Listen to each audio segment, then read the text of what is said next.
Wow, I really got lots to talk about on a couple of subjects, and I'm not really sure which one I'm going to start out with. I may cover them both in this one particular video. Perhaps the easiest way to do it will be to talk about them in order that I watch them. So we will start with the gun community on YouTube reality check.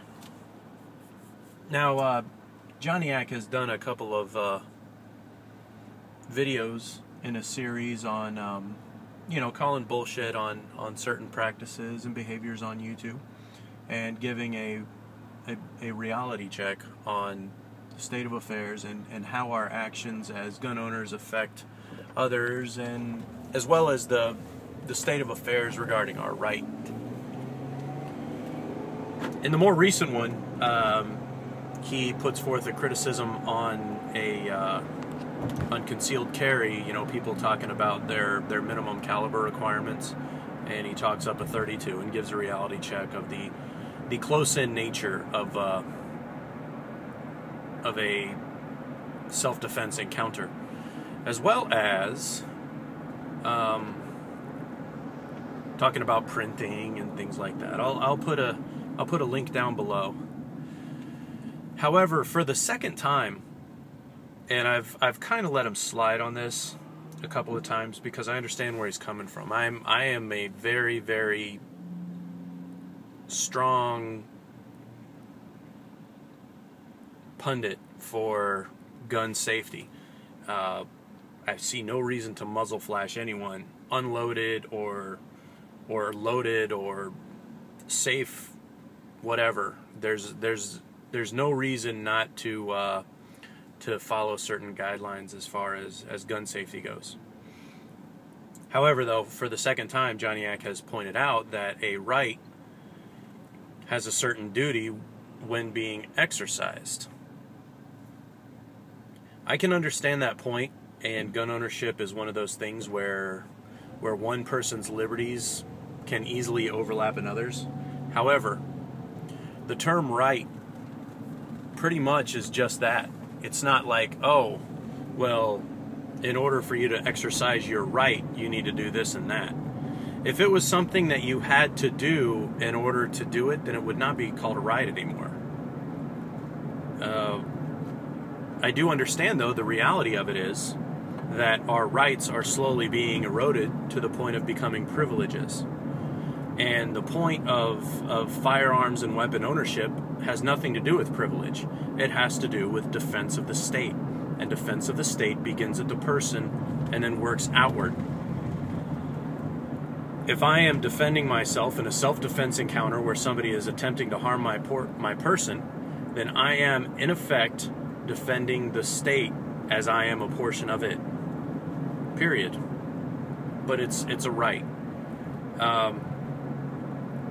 I'm thinking too, I understand good old-fashioned RSO, range safety officer, ass gnawing.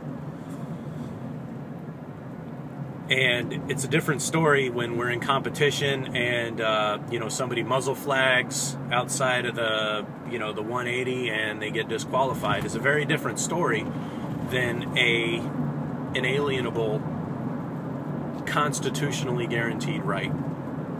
And I think if we as we get older and we become the senior members of this, I'll use the term bit of a warrior caste, as weapons and firearms ownership are the American martial art. But as we become more and more senior in this, perhaps we should give pause and really take the time to put forth our points in a way that we can make a change. Because honestly, the way that I see it being posted is from a segment of aggravation, not from a standpoint of instruction. And we'll just be repulsed because the younger generation that's coming up didn't have to face what we had to face in the 80s and 90s when we weren't sure what was going to be next, and our gun rights were very, very much eroded. And it was a very unfortunate business, and there's a whole generation growing up now that's never known that. you know, if a person lives in Massachusetts or California or Illinois, I'm sure they still very much do know it. However, I don't know. I think you got to establish a different tact. Two, if you just think that a particular YouTuber is an asshole, then, you know, just say so. You know, I'll just shoot down one of your things. The minimum caliber that I can carry is a 9mm. I'm in the South. I'm in a rural area. I do occasionally go into cities and stuff, but mostly I'm in a rural area. And when you're in a rural area, your only adversary, this is going to sound so twisted, but your only adversary is not a human target. You know, you have rattlesnakes, other creatures where your only defense against them is actually hydraulic failure. It's not the aversion to pain like you get with a human being. So in order to get that hydraulic failure, the most effective way to impart hydraulic failure is by making the damn hole bigger. So that's that. Next thing. The low buck, high buck prepper, you know, the rich prepper, poor prepper. Southern Prepper one, getting those containers and having thousands upon thousands of dollars in food and everything else, and that sort of leaving off of other people. I don't know. I got to abbreviate that because this video is definitely long enough already, and I'll go ahead and cover that in another video, which I'll link to this one when it's ready. So. Hope you enjoyed, and, you know, if you didn't, then whatever, that's fine.